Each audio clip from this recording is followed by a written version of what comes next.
నమస్తే అన్న, అందరికీ నమస్కారం. కువైట్ దేశవ్యాప్తంగా భారీ ఉష్ణోగ్రతలు నమోదవుతూ ఉన్నాయి. కువైట్ లోని పలు ప్రాంతాలలో 50 డిగ్రీల కంటే ఎక్కువ ఉష్ణోగ్రతలు నమోదవుతూ ఉన్నట్లు కువైట్ వాతావరణ శాఖ ప్రకటించింది. కువైట్ లో గరిష్ట ఉష్ణోగ్రతలు కొన్ని ప్రాంతాలలో 50 డిగ్రీల సెల్సియస్ కు మించిపోయాయని చెప్పి, ముఖ్యంగా జహరా లాంటి ప్రాంతంలో 52 డిగ్రీల పైన ఉష్ణోగ్రతలు నమోదవుతూ ఉన్నాయని చెప్పి వాతావరణ శాఖ తెలిపింది.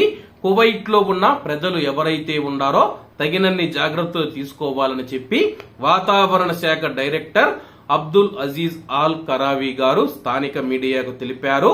కువైట్ లో తీవ్రమైన గాలుల ద్వారా హీట్ వేవ్ పెరుగుతుందని చెప్పి, కువైట్ లో తీవ్రమైన వేడిగాలులు కూడా వీస్తాయని చెప్పి ఆయన తెలిపారు.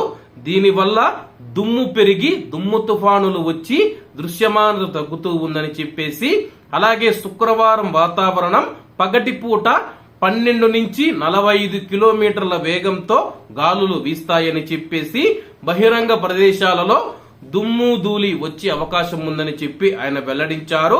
అలాగే కువైట్ లో గరిష్టంగా 49 నుంచి 53 డిగ్రీల మధ్య ఉష్ణోగ్రతలు నమోదవుతాయని చెప్పి ఆయన వెల్లడించారు. అలాగే శనివారం వాతావరణం పగటిపూట 20 నుంచి 60 కిలోమీటర్ల వేగంతో గాలులు వీస్తాయని చెప్పి, ఈ యొక్క గాలుల వల్ల దుమ్ము వచ్చే అవకాశం ఉంది. అలాగే గరిష్ట ఉష్ణోగ్రతలు 48 నుంచి 50 డిగ్రీల సెల్సియస్ మధ్య ఉంటాయని చెప్పి, సముద్రంలోని అలలు 2 నుంచి 6 అడుగుల మధ్య ఎగసిపడతాయని చెప్పి ఆయన తెలిపారు.